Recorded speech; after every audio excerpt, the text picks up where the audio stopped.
기원전 31년 그리스 서해안의 악티움 해역에서 역사상 가장 극적인 해전이 벌어졌습니다. 이 전투에서 패배한 여인은 단순히 전쟁에서 진 장군이 아니었습니다. 그녀는 3세기 동안 이어진 왕조의 마지막 통치자였고, 그녀의 패배는 고대 이집트 문명 자체의 종말을 의미했죠. 그녀가 죽은 후 이집트는 로마의 속주가 되었고, 수천 년 동안 이어진 파라오의 시대는 영원히 막을 내렸습니다. 그녀의 이름은 클레오파트라, 세계사에서 가장 많은 오해와 찬사를 동시에 받은 여성이었습니다. 흥미로운 것은 그녀가 살았던 시대죠. 클레오파트라가 태어난 기원전 69년은 피라미드가 건설된 시점보다 클레오파트라가 우리에게 더 가까운 시대였습니다. 쿠프 왕의 대피라미드가 완성된 것은 기원전 2560년경이었는데, 이는 클레오파트라가 살던 시대로부터 약 2500년이나 앞선 과거였던 겁니다. 다시 말해 클레오파트라에게 고대 이집트의 피라미드는 우리에게 로마 제국이 그런 것처럼 먼 과거의 유물이었다는 뜻입니다.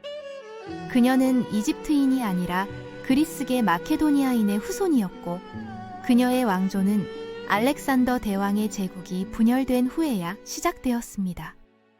그런데 왜 이 여성은 2000년이 지난 지금까지도 사람들의 상상력을 사로잡는 걸까요? 그녀는 당대 최고의 권력자 2명, 율리우스 카이사르와 마크 안토니우스를 연이어 사로잡았고, 로마 제국의 운명을 바꿀 뻔했습니다. 그녀가 악티움 해전에서 승리했다면 역사는 완전히 달라졌을 겁니다. 로마가 아니라 알렉산드리아가 서양 문명의 중심이 되었을지도 모르죠. 오늘은 이 매혹적인 여왕 클레오파트라 7세의 삶과 그녀가 살았던 격동의 시대에 대한 이야기입니다. 클레오파트라는 알렉산더 대왕이 나일 삼각주에 건설한 도시 알렉산드리아에서 태어났습니다. 이 도시는 당시 지중해 세계에서 가장 화려한 문화의 중심지였죠. 유명한 알렉산드리아 도서관에는 고대 세계의 지식이 집대성되어 있었고, 40만 권이 넘는 파피루스 두루마리가 보관되어 있었습니다. 이곳은 단순한 책의 창고가 아니었습니다. 세계 각지에서 모인 학자들이 철학과 수학, 천문학을 연구하는 연구소이자 대학이었죠. 클레오파트라는 바로 이런 지적 환경 속에서 자랐습니다. 그녀가 속한 프톨레마이오스 왕조는 기원전 305년 알렉산더 대왕의 장군 중 한 명이었던 프톨레마이오스 1세가 세웠습니다. 알렉산더가 기원전 313년에 갑자기 죽자 그의 거대한 제국은 부하 장군들 사이에서 분열되었고, 프톨레마이오스는 이집트를 차지했던 겁니다. 그는 스스로를 파라오로 선포했고, 그리스 문화와 이집트 전통을 결합한 독특한 통치 체제를 만들었습니다. 하지만 이 왕조에는 어두운 면도 있었죠. 권력을 유지하기 위해 형제 자매끼리 결혼하는 것이 일상이었고, 왕위를 둘러싼 살인과 배신이 끊이지 않았습니다. 클레오파트라의 아버지 프톨레마이오스 12세는 피리 부는 것을 좋아해서 아울레테스, 즉 피리 부는 사람이라는 별명으로 불렸습니다. 그는 무능한 통치자였고, 로마에 막대한 뇌물을 바치면서 왕위를 유지했죠. 당시 로마는 이미 지중해의 패권을 장악하고 있었고, 이집트는 명목상 독립국이었지만 사실상 로마의 영향력 아래에 있었습니다. 프톨레마이오스 12세가 죽었을 때 클레오파트라는 겨우 18세였고, 그녀는 당시 관습에 따라 10세의 남동생 프톨레마이오스 13세와 결혼해 공동 통치자가 되어야 했습니다. 하지만 어린 파라오의 섭정들, 특히 환관 포티누스와 장군 아킬라스는 클레오파트라를 권력에서 몰아내려고 했습니다. 그들은 어린 왕을 조종하기는 쉬웠지만 똑똑하고 야심찬 여왕은 통제하기 어려웠던 겁니다. 기원전 49년, 클레오파트라는 쿠데타로 왕위에서 쫓겨나 시리아로 망명해야 했습니다. 보통 사람이었다면 여기서 포기했겠지만 클레오파트라는 달랐죠. 그녀는 망명지에서 용병들로 군대를 조직했고, 동생에게 맞서 싸울 준비를 했습니다. 그녀에게는 계획이 있었습니다. 바로 그때 로마에서 내전이 벌어졌습니다. 율리우스 카이사르와 폼페이우스, 로마 최고의 두 장군이 권력을 놓고 충돌한 겁니다. 기원전 48년 파르살루스 전투에서 카이사르에게 패한 폼페이우스는 이집트로 도망쳤습니다. 그는 과거 프톨레마이오스 12세를 도와준 적이 있었기에 환대받을 것이라 생각했죠. 하지만 어린 왕의 고문들은 냉정하게 계산했습니다. 패배한 장군을 받아들이면 카이사르의 분노를 사게 되고 거부하면 폼페이우스의 지지자들이 적이 될 것이었습니다. 그들의 해답은 간단했습니다. 폼페이우스가 항구에 도착했을 때 그를 반갑게 맞이하는 척하다가 배에서 내리는 순간 칼로 찔러 죽인 겁니다.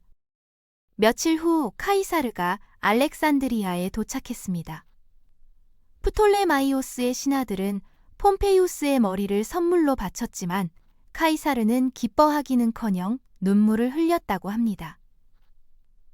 폼페이우스는 적이었지만 한때 그의 사위이기도 했고 로마의 위대한 장군을 이런 식으로 죽인 것은 용납할 수 없었던 겁니다. 카이사르는 왕궁에 머물면서 이집트의 내분을 중재하겠다고 선언했습니다. 클레오파트라에게는 절호의 기회였지만 문제가 있었습니다. 동생의 군대가 도시를 장악하고 있어서 그녀는 궁전에 들어갈 수조차 없었던 겁니다. 그래서 그녀는 역사상 가장 대담한 계획을 실행에 옮겼습니다. 시칠리아 출신 상인 아폴로도로스의 도움을 받아 배를 타고 나일강을 거슬러 올라가 밤에 몰래 알렉산드리아에 도착했죠. 그리고 자신을 큰 융단이나 침구 자루에 숨긴 채 아폴로도로스가 그것을 어깨에 메고 궁전으로 들어가 카이사르의 방에 직접 갖다 놓았습니다. 카이사르가 자루를 풀었을 때 그 안에서 아름다운 여왕이 나타난 겁니다. 이 극적인 등장은 카이사르에게 강렬한 인상을 남겼습니다. 그날 밤 무슨 일이 있었는지 정확히 알 수는 없지만 확실한 것은 카이사르가 클레오파트라의 편을 들기로 결정했다는 사실입니다. 당시 카이사르는 52세였고 클레오파트라는 21세였죠. 고대 역사가 플루타르코스는 클레오파트라의 매력이 외모보다는 지성과 말솜씨, 그리고 존재감에 있었다고 기록했습니다. 그녀는 라틴어, 그리스어, 이집트어, 히브리어, 아람어, 에티오피아어 등 최소 7개 언어를 구사했고 철학과 수학, 천문학에도 조예가 깊었습니다. 카이사르 같은 지적인 사람에게는 이런 면이 더 매력적으로 다가왔을 겁니다. 프톨레마이오스 13세와 그의 고문들은 카이사르가 클레오파트라를 지지한다는 사실을 알고 분노했습니다. 그들은 카이사르에게 선전포고를 했고 알렉산드리아 전쟁이 시작되었죠.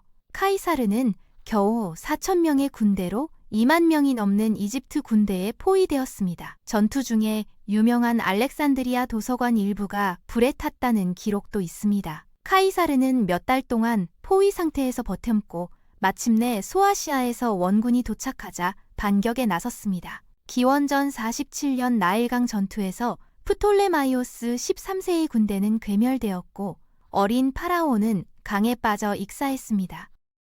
클레오파트라는 마침내 이집트의 유일한 통치자가 되었습니다.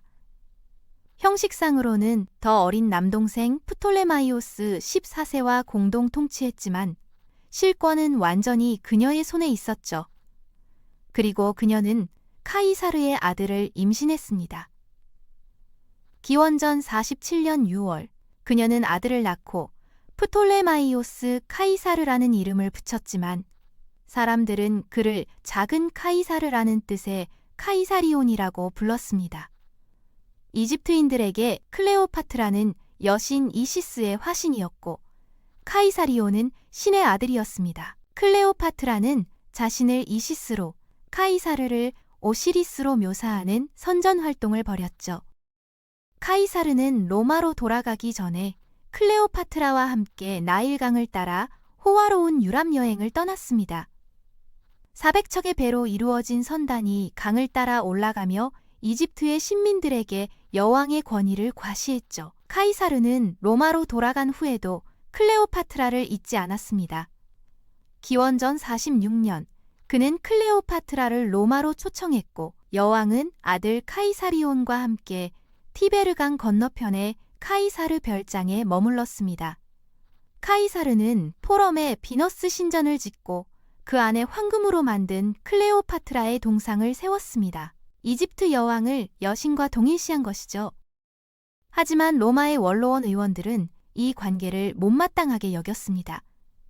카이사르에게는 이미 로마인 아내 칼프루니아가 있었고 로마 법상 외국인과의 결혼은 인정되지 않았습니다.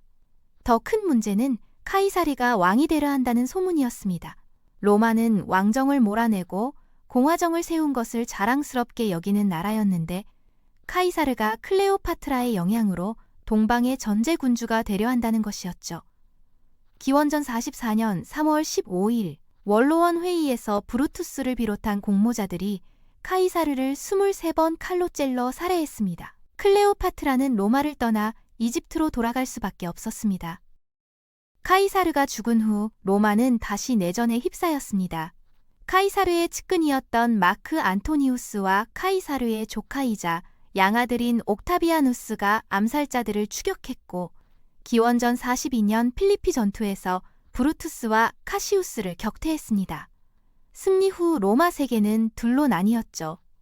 옥타비아누스는 서부를, 안토니우스는 동부를 관할하게 되었습니다. 안토니우스는 전쟁 자금을 마련하기 위해 동방 속국들의 지도자들을 소집했고 기원전 41년 클레오파트라를 터키의 타르수스로 불렀습니다. 클레오파트라는 이번에도 극적인 등장을 연출했습니다. 그녀는 황금으로 장식된 배를 타고 나타났는데 선미는 금박으로 덮여 있었고 돛은 자주색 비단이었으며 노는 은으로 만들어졌습니다. 그녀는 비너스 여신의 의상을 입고 소파에 누워 있었고 미소년들이 큐피드로 분장해 부채질을 했으며 시녀들은 요정옷을 입고 있었습니다. 배에서는 향기로운 향수 냄새가 풍겼고 악기 소리가 들렸죠. 플루타르코스는 사람들이 비너스가 아시아의 번영을 위해 바쿠스를 만나러 왔다고 말했다고 기록했습니다. 안토니우스는 완전히 매료되었습니다. 안토니우스는 클레오파트라를 따라 알렉산드리아로 갔고 그곳에서 겨울을 보냈습니다. 두 사람은 비교할 수 없는 삶을 사는 자들이라는 이름의 클럽을 만들고 매일 밤 호화로운 연애를 열었다고 합니다. 하지만 안토니우스는 로마로 돌아가야 했습니다. 그의 아내 풀비아가 옥타비아누스와 갈등을 빚다가 죽었고 두 사람의 관계를 회복하기 위해 안토니우스는 옥타비아누스의 누이 옥타비아와 결혼해야 했던 겁니다. 그 사이 클레오파트라는 쌍둥이를 낳았습니다. 남자아이는 알렉산더 헬리오스, 여자아이는 클레오파트라 셀레네라고 이름 지었죠. 태양과 달이라는 뜻이었습니다. 기원전 37년 안토니우스는 다시 동방으로 왔고 클레오파트라와 재회했습니다. 이번에는 로마식 결혼식을 올렸는데 이것은 심각한 문제였습니다. 로마 법상 그는 여전히 옥타비아와 결혼한 상태였고 외국인과의 중혼은 불법이었으니까요. 안토니우스는 로마의 관습을 무시하고 동방의 왕처럼 행동하기 시작했습니다. 기원전 34년 알렉산드리아에서 열린 화려한 의식에서 안토니우스는 클레오파트라를 왕들의 여왕으로 선포했고 카이사리온을 이집트의 공동 통치자로 임명했습니다. 그리고 클레오파트라와의 사이에서 낳은 세 자녀에게 광대한 영토를 나눠주었죠. 알렉산더 헬리오스에게는 아르메니아와 파르티아를, 프톨레마이오스 필라델포스에게는 시리아와 소아시아를, 클레오파트라 셀레네에게는 키레나이카를 준다고 선언했습니다. 이 소식이 로마에 전해지자 옥타비아누스는 기회를 놓치지 않았습니다. 그는 원로원에서 안토니우스가 로마를 배신하고 이집트 여왕의 노예가 되었다고 비난했습니다. 안토니우스가 죽으면 로마 제국을 클레오파트라와 그녀의 자식들에게 넘겨주려 한다는 거짓 소문을 퍼뜨렸죠. 기원전 32년 원로원은 클레오파트라에게 선전포고를 했습니다. 명목상으로는 안토니우스가 아니라 클레오파트라에게 전쟁을 선포한 것이지만 사실상 로마의 내전이었습니다. 기원전 31년 9월 2일, 그리스 서부 악티움 앞바다에서 결전이 벌어졌습니다. 안토니우스와 클레오파트라는 500척이 넘는 전함을 보유하고 있었지만 옥타비아누스의 함대는 더 작고 빠른 배로 구성되어 있었습니다. 게다가 안토니우스의 군대는 보급 부족과 질병으로 사기가 떨어진 상태였죠. 전투가 한창일 때 갑자기 클레오파트라의 함대 60척이 전열을 이탈해 남쪽으로 도망쳤습니다. 그리고 안토니우스는 자신의 기함을 버리고 작은 배로 갈아타 클레오파트라를 뒤쫓았습니다. 왜 이런 일이 벌어졌는지는 여전히 논란거리입니다. 클레오파트라가 겁을 먹고 도망쳤다는 주장도 있고 전투가 불리해지자 미리 짜둔 탈출 계획을 실행했다는 주장도 있습니다. 어쨌든 사령관이 도망친 안토니우스의 함대는 무너졌고 옥타비아누스가 결정적인 승리를 거두었습니다. 안토니우스와 클레오파트라는 알렉산드리아로 돌아왔지만 상황은 절망적이었습니다. 안토니우스의 군대는 하나둘 배신했고 옥타비아누스의 군대가 이집트로 진격해 오고 있었습니다. 클레오파트라는 자신의 무덤을 짓기 시작했고 온갖 독을 실험해서 가장 고통 없이 죽는 방법을 연구했다고 합니다. 기원전 30년 8월 옥타비아누스의 군대가 알렉산드리아 외곽에 도착했습니다. 안토니우스는 마지막 전투를 시도했지만 그의 군대는 싸우지도 않고 항복했습니다. 절망한 안토니우스는 클레오파트라가 이미 자살했다는 거짓 소식을 듣고 칼로 자신의 배를 찔렀습니다. 하지만 치명상을 입지는 못했고 피를 흘리며 쓰러진 그에게 클레오파트라가 아직 살아있다는 소식이 전해졌습니다. 부하들은 죽어가는 안토니우스를 클레오파트라가 숨어있던 영묘로 옮겼습니다. 여왕은 문을 열지 않았고 시녀들과 함께 창문으로 밧줄을 내려 안토니우스를 끌어올렸죠. 플루타르코스는 피투성이가 되어 죽어가는 그를 공중에 매달아 올리는 것보다 더 비참한 광경은 없었다고 썼습니다. 안토니우스는 클레오파트라의 품에서 숨을 거두었습니다. 그의 마지막 말은 클레오파트라에게 옥타비아누스와 협상해서라도 살아남으라는 것이었다고 합니다. 그는 53세였고 클레오파트라는 39세였습니다. 옥타비아누스는 클레오파트라를 생포하고 싶어 했습니다. 로마로 데려가 개선식에서 전시하려는 계획이었죠. 클레오파트라도 이 사실을 알고 있었습니다. 그녀는 옥타비아누스를 만나 협상을 시도했지만 그가 자신을 로마로 끌고 갈 생각이라는 것을 간파했습니다. 그녀의 여동생 아르시노에가 카이사르의 개선식에서 사슬에 묶여 끌려갔던 것을 기억했겠죠. 위대한 여왕에게 그런 굴욕은 참을 수 없었습니다. 기원전 30년 8월 12일 클레오파트라는 안토니우스의 무덤을 방문한 후 영묘로 돌아왔습니다. 그녀는 목욕을 하고 화려한 왕실 의복으로 갈아입었습니다. 그리고 마지막 식사를 했죠. 시골에서 과일 바구니를 들고 온 농부가 있었는데 경비병들이 바구니를 확인했을 때는 무화과만 들어있었습니다. 그 바구니 밑에 작은 독사가 숨겨져 있었다는 것이 가장 유명한 버전입니다. 이집트 코브라, 즉 아스프라고 불리는 뱀이었죠. 이 뱀에게 물리면 몇 시간 내에 죽지만 고통은 적다고 알려져 있었습니다. 몇 시간 후 옥타비아누스의 부하들이 문을 부수고 들어갔을 때 클레오파트라는 금으로 된 소파 위에 죽은 채 누워 있었습니다. 그녀는 왕관과 왕실 복장을 완벽하게 갖추고 있었고 마치 잠든 것처럼 평화로운 표정이었다고 합니다. 그녀의 두 시녀 이라스와 카르미온도 곁에서 죽어 있었습니다. 카르미온은 아직 완전히 죽지 않았는데 경비병이 정말 아름다운 죽음이군 이라고 말하자 그녀는 우리 여왕에게 어울리는 죽음이다 라고 대답하고는 숨을 거두었다고 전해집니다. 클레오파트라의 팔에는 작은 상처가 2개 있었지만 뱀은 발견되지 않았습니다. 하지만 현대학자들은 이 이야기를 의심합니다. 이집트 코브라는 너무 커서 무화과 바구니에 숨기기 어렵고 세 사람을 모두 죽일 만큼 독이 많지도 않다는 것이죠. 클레오파트라가 독약을 미리 준비해 두었을 가능성이 더 높다고 봅니다. 그녀는 수개월 동안 여러 가지 독을 실험했고 가장 빠르고 고통 없는 방법을 알고 있었을 테니까요. 뱀 이야기는 나중에 만들어진 전설일 수 있습니다. 하지만 어떤 방법을 썼든 중요한 것은 클레오파트라가 스스로 자신의 운명을 선택했다는 사실입니다. 그녀는 적의 포로로 끌려가기보다는 자신의 조건으로 삶을 마감했던 겁니다. 옥타비아누스는 클레오파트라의 유언을 존중해 그녀를 안토니우스 곁에 묻어주었습니다.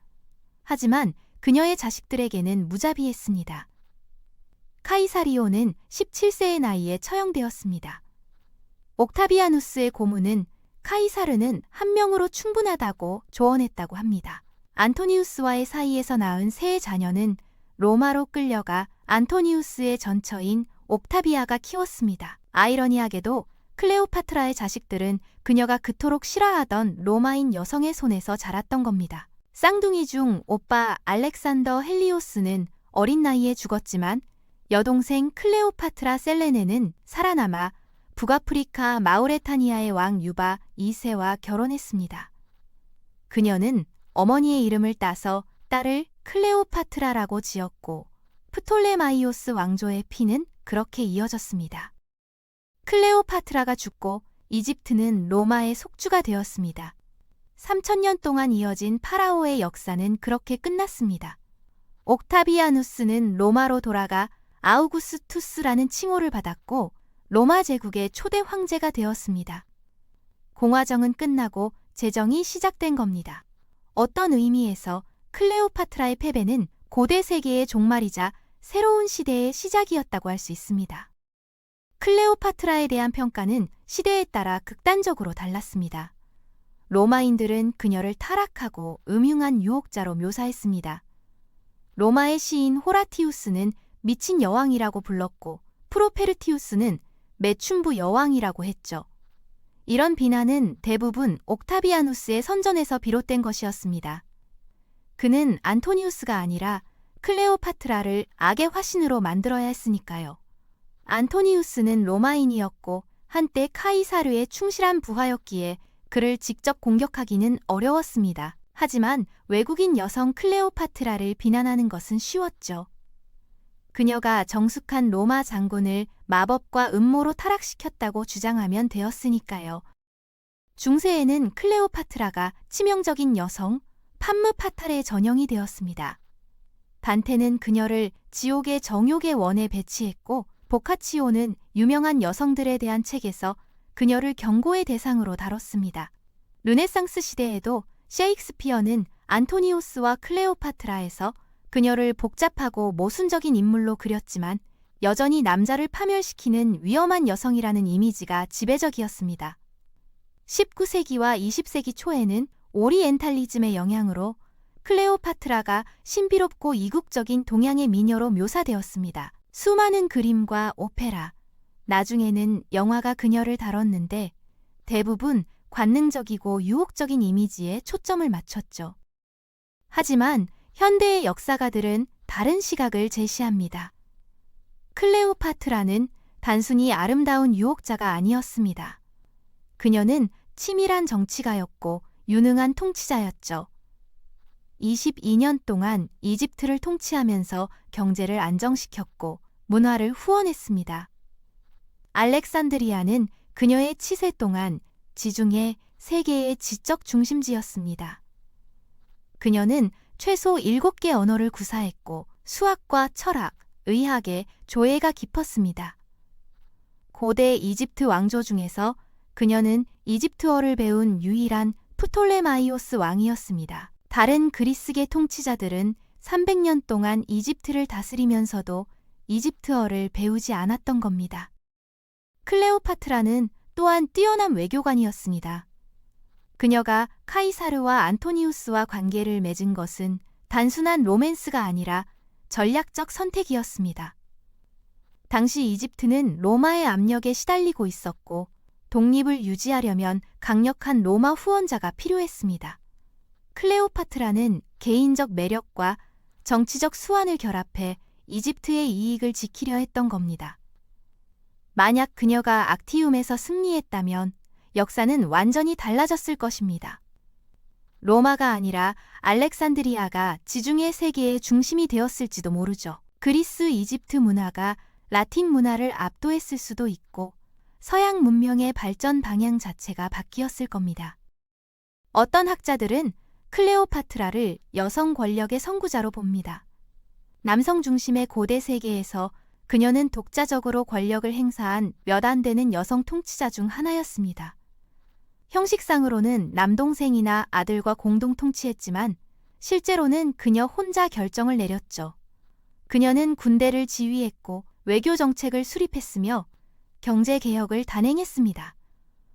이런 점에서 클레오파트라는 엘리자베스 1세나 예카테리나 대제 같은 후대의 여왕들보다 1000년 이상 앞서 있었던 셈입니다. 개인적으로 클레오파트라의 이야기에서 가장 인상적인 부분은 그녀의 마지막 선택이라고 생각합니다. 그녀는 끝까지 자신의 존엄을 지키려 했죠. 로마의 거리에서 사슬에 묶여 끌려가는 굴욕을 당하느니 차라리 스스로 목숨을 끊는 쪽을 택했습니다. 그것이 뱀이었든 독약이었든 중요한 것은 그녀가 마지막 순간까지 자신의 운명을 스스로 결정했다는 사실입니다. 그녀는 패배했지만 항복하지는 않았던 겁니다. 화려한 왕실 복장을 입고 왕관을 쓴 채 죽음을 맞이한 그녀의 모습에서 끝까지 여왕으로 남으려 한 의지를 볼 수 있습니다. 클레오파트라의 무덤이 어디에 있는지는 아직도 미스터리입니다. 고대 기록에는 그녀가 안토니우스와 함께 알렉산드리아의 한 영묘에 묻혔다고 되어 있지만 그 장소는 사라졌습니다. 아마도 지진이나 해수면 상승으로 지중해 바다 밑에 잠겼을 가능성이 높다고 합니다.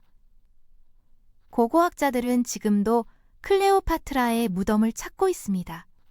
만약 발견된다면 투탕카멘의 무덤 발굴에 버금가는 고고학적 대발견이 될 것입니다. 그녀의 무덤에는 프톨레마이오스 왕조의 보물과 함께 그녀의 삶에 대한 새로운 정보를 담은 파피루스가 있을지도 모르죠.